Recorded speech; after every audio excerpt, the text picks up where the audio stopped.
Bruce Reynolds, the mastermind of the great train robbery, lived up the hill just there. After a 5-year hunt for him, he was caught after the milkman went to the police. The milkman was suspicious as he always got paid with an old white £5 note. The sacks on the train were full of old white fivers. The robbers stole £2.5 million worth, £60 million in today's terms. The police only found £3,000 and a case of champagne. He received 25 years in prison. Also living up there was Harry Brearley from Sheffield, who invented stainless steel, which was resistant to rust. He built a house up there called Walton Cottage. In 1840, there was a thriving trade of people emigrating to Canada. The cost of the passage was £3 for adults and £1 for children. Many thousands of people safely crossed the Atlantic and traded. Boats returned to Torquay, loaded with timber. In 1944, just before D-Day, right behind you, concrete slipways were built by the Royal Engineers. The largest fleet of vessels, said to number over 400, gathered here before joining the vast fleet that landed on the shores of Normandy on the 6th of June. There is an inscription of the history of the event at the entrance to the harbour.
in Torquay, yeah.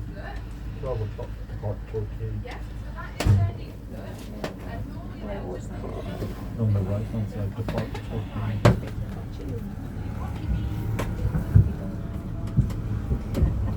Princess Garden. Right. Princess Garden. What? One Princess Garden. Princess Garden is what we want to know.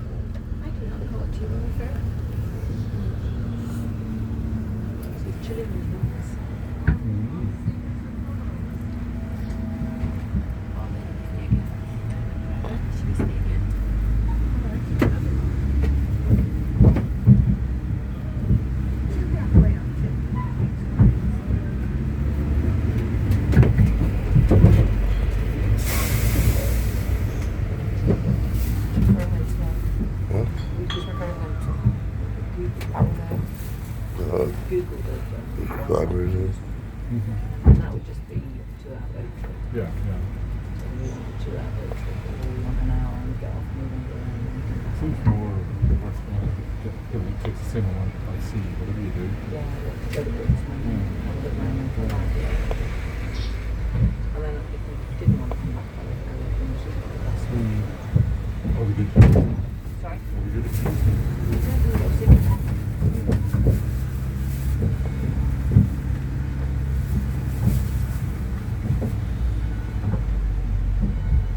Sort of feel Brixton more identity. I don't know, I suppose I never went there to see Gavin Montes and didn't really get the impression as much there, but maybe it's like that.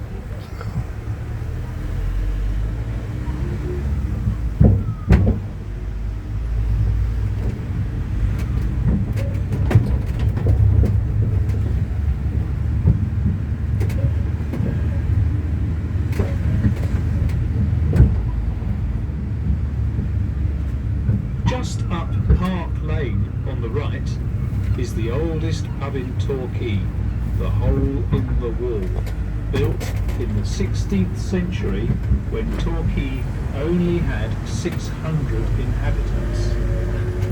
It was a favoured drinking hole for many authors. Mary Shelley, who wrote Frankenstein, Sir Arthur Conan Doyle, who wrote Sherlock Holmes, Rudyard Kipling, who wrote Tales of Horror, Robert Louis Stevenson, who wrote Treasure Island and Kidnapped, Oscar Wilde, and Charles Dickens, who said that Torquay was a pretty place, a mixture of Hastings and Tunbridge Wells, and the hills above Naples. Okay. After been drinking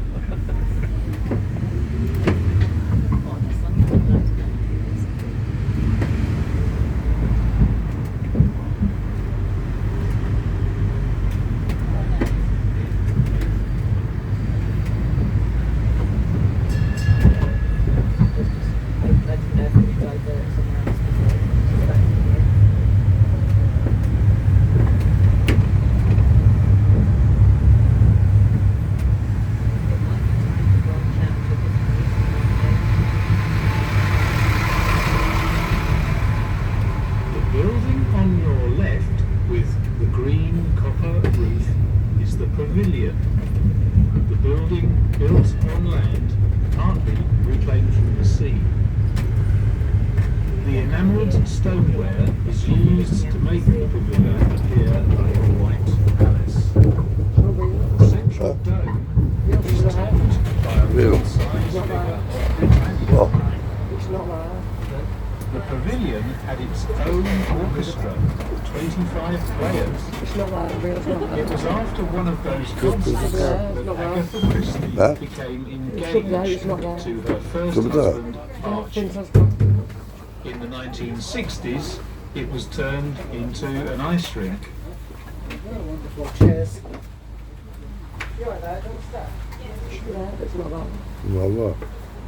No, Who happened to that? there's one.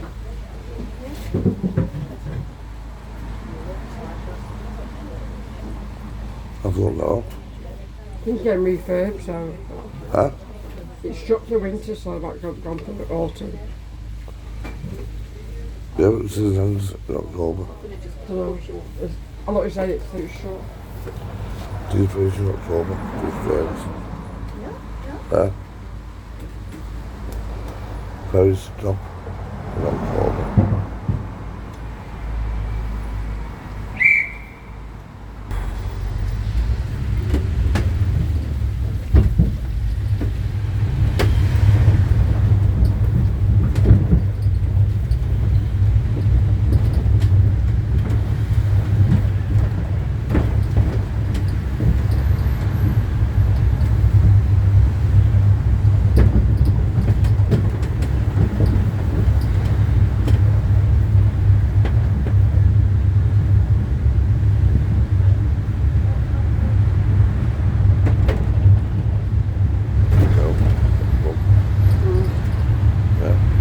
What? We got a black one. Yeah? What? We got a black one. Yeah.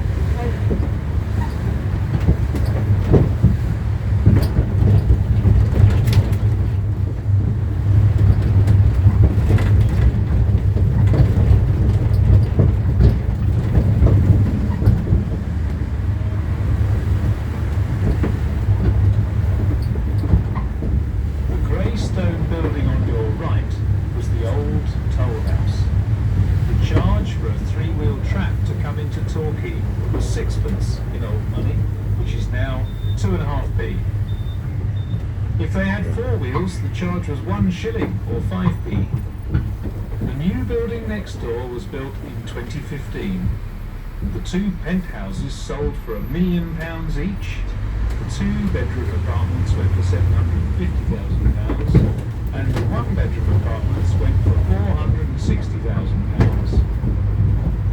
The shelter next door, with the clock, was known as the Maiden's Perch, because the beach here, Torquay Abbey Beach, was for men only, with some gentlemen swimming in nude. So the young ladies of the day used to sit up there and spy on the men through their binoculars. Out at the end of the rocks there on the left is Berry Head.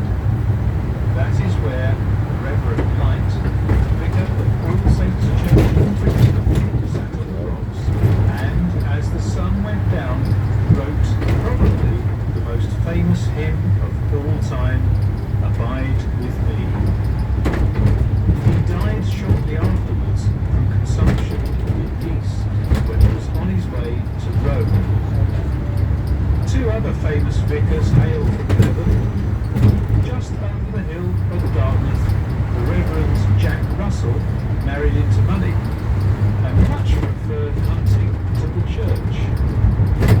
He bought a fox terrier from a milkman, which had been crossed with a Devon Hunt Terrier. It wouldn't maim or kill the fox, but would just worry the fox to a point that it would bolt into its den rather than take its chances above ground. It was said his sermons were brief because his hunting horse was usually saddled and waiting in the churchyard ready to go. So that is how the Jack Russell got its name from the Reverend Jack Russell, who incidentally was a founding member of the Kennel Club. The other Devon vicar was the Reverend Gould from their You don't get a hotel, do you? He wrote Onward Christian Soldiers and Now the Day is Over. Don't go so.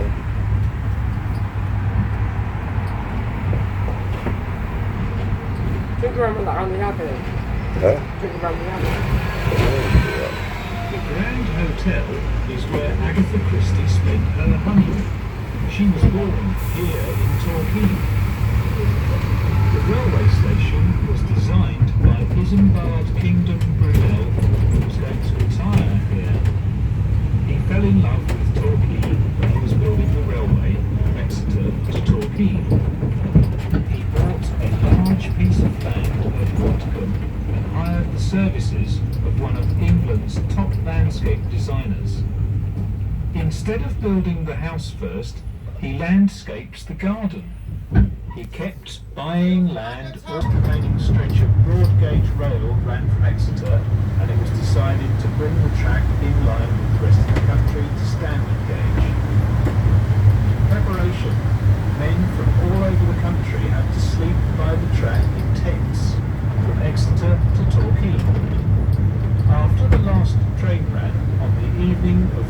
25th of May, the gangs set to work on the track, and by first light on Monday the 28th, the track had been changed to standard gauge in time for the first train to leave.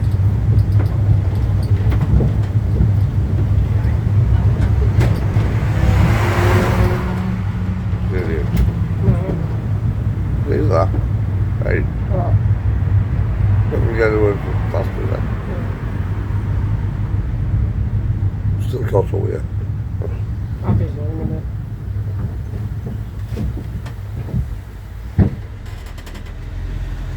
No one's actually on board.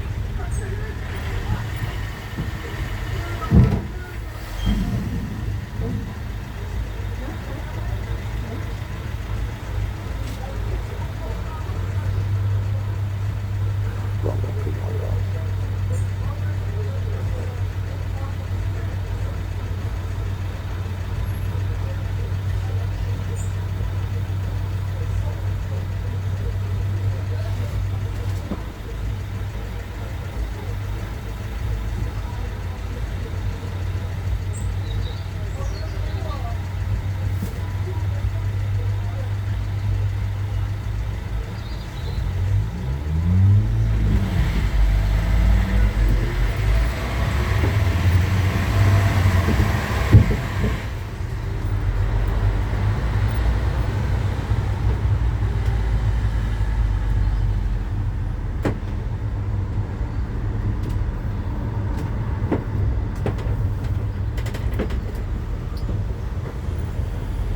We are now going into Torquay Abbey. Built in the 12th century, it was the largest monastery in the country, and by the 14th century was the wealthiest monastery in England. Recently, it has had £11 million spent on it. It is well worth a visit. They redesigned it so there is something for all the family, from toddlers to great-grandparents. So if you want to alight here, you can catch the train back. It runs every 45 minutes until approximately 3:15. There is a tea room around the side in front of the engine. Right in front of you is the Spanish barn. That is where 397 prisoners from the Spanish Armada were imprisoned.